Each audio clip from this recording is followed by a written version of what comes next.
બ્રાઝિલમાં COP30 climate સમિટમાં આગ લાગતા 13 ઘાયલ, ભારતીય પ્રતિનિધિમંડળ સહિત 50,000થી વધુ રાજદ્વારીઓ, પત્રકારો અને કાર્યકર્તાઓ એકઠા થયા. બ્રાઝિલમાં COP30 ક્લાઇમેટ સમિટમાં આગ, 13 ઘાયલ, ભારતીય પ્રતિનિધિમંડળ સહિત 50,000થી વધુ રાજદ્વારીઓ, પત્રકારો અને કાર્યકર્તાઓ એકઠા થયા હતા. વિગતે વાત કરીએ તો બ્રાઝિલના બેલેમ શહેરમાં ગુરુવારે UN COP30 ક્લાઇમેટ સમિટના મુખ્ય સ્થળે આગ લાગી હતી, જેમાં 13 લોકો ઘાયલ થયા હતા. આગ લાગી ત્યારે ભારતના પર્યાવરણ મંત્રી ભૂપેન્દ્ર યાદવ પણ ભારતીય પ્રતિનિધિમંડળ સાથે હાજર હતા. જો કે તેઓ અને અન્ય અધિકારીઓ સુરક્ષિત રીતે ઘટના સ્થળેથી નીકળી ગયા. ધ ન્યૂયોર્ક ટાઈમ્સ અનુસાર સ્થાનિક સમય અનુસાર બપોરે 2 વાગ્યે કન્વેન્શન હોલની અંદરના પેવેલિયનમાં આગ લાગી હતી. આ કાર્યક્રમ સમયે 190થી વધુ દેશોના 50,000થી વધુ ડિપ્લોમેટ, પત્રકારો અને એક્ઝિબિટિસ્ટ પેવેલિયનમાં ભેગા થયા હતા. ભારતના પર્યાવરણ મંત્રી ભૂપેન્દ્ર યાદવ, સુરક્ષિત ભારતીય મંત્રાલયના પ્રવક્તાએ જણાવ્યું હતું કે ઘટના સમયે બ્લુ ઝોનમાં ભારતીય પ્રતિનિધિમંડળ સાથે UN secretary general Antonio Guterres અને ભારતના પર્યાવરણ મંત્રી ભૂપેન્દ્ર યાદવ પણ હાજર હતા. આગની જાણ થતાં જ બધાને સ્થળ પરથી સુરક્ષિત રીતે બહાર કાઢવામાં આવ્યા હતા. આગ લાગતા અફરાતફરી મચી હતી અને આગને કારણે હજારો લોકોમાં અફરાતફરી મચી. ઘટનાસ્થળના વિડીયો અને ફોટોમાં લોકો પોતાનો જીવ બચાવવા માટે ભાગતા જોવા મળી રહ્યા છે. તે સમયે મંડપમાંથી જ્વાળાઓ અને કાળો ધુમાડો નીકળતો જોવા મળે છે. આ ધુમાડો ઘણા કિલોમીટર દૂરથી પણ જોઈ શકાતો હતો. ઘટના સ્થળે ડઝનબંધ એમ્બ્યુલન્સ અને ફાયર એન્જિન દોડી આવ્યા હતા. બાદમાં આગ પર કાબુ મેળવી લેવામાં આવ્યો હતો એમ કાર્યક્રમના આયોજકો, UN COP30 પ્રેસિડેન્સી અને UNFCCCએ સંયુક્ત નિવેદનમાં જણાવ્યું હતું. આગ લાગ્યાના થોડી વાર પછી આ વિસ્તારમાં ભારે વરસાદ શરૂ થયો, જેના કારણે સ્થળની બહાર આવેલા હજારો લોકો વરસાદમાં પલળી ગયા હતા. એપી જ્વેલર્સ સાબરકાંઠા અરવલ્લી જિલ્લાનો વિશાળ એકમાત્ર શોરૂમ પ્રાંતિજ ખાતે આવેલ છે. હવે સોના ચાંદીના શોખીનોને અમદાવાદ, બરોડા, સુરત કે મુંબઈ સુધી લાંબા નહીં થવું પડે. ઘર આંગણે જ વિશાળ શોરૂમ.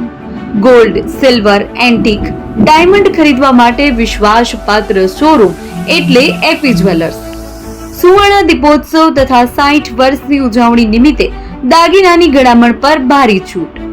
જૂના અને જાણીતા છેલ્લા 60 વર્ષથી પેઢી કાર્યરત હવે નવા રંગમાં અદ્યતન શોરૂમ એટલે એપી જ્વેલર્સ. સોના ચાંદીની વધારે અવનવી વેરાયટીઓ, ડિઝાઇન હાજર સ્ટોકમાં એકમાત્ર એપી જ્વેલર્સમાં જ જોવા મળશે.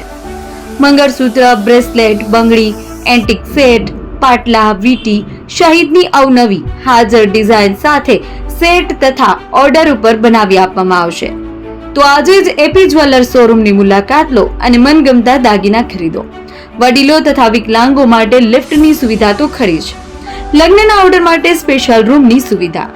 સ્થળ સોનીવાડા નાકા, નવા બજાર, પ્રાંતિજ, જિલ્લા સાબરકાંઠા. Mobile number 9903 04400.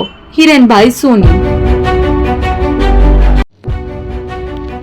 જૂના અને જાણીતા તમારા ન્યૂ અંકુર ઇલેક્ટ્રોનિક્સમાં દર વર્ષની જેમ આ વર્ષે પણ 2025માં લઈને આવ્યા છે 25 ઇનામો કે તેમજ 10,000થી ઉપરની ખરીદીમાં ગિફ્ટ તો ખરી જ, તેમજ 10% થી 20% કંપની સ્કીમ મુજબ ક્રેડિટ કાર્ડમાં ડિસ્કાઉન્ટ તેમજ ₹1 ભરીને બજાજ ફાઇનાન્સ કે જે 0% વ્યાજ પર વસ્તુ ખરીદો.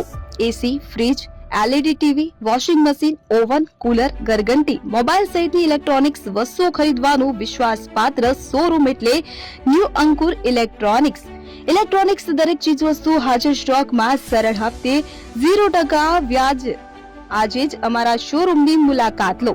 સ્થળ 10 ચિસ્તિયા કોમ્પ્લેક્સ, આષ્ટી ડેપોની સામે, એપ્રોચ રોડ, પ્રાંતિજ, જિલ્લો સાબરકાંઠા. Mobile number 7016230895.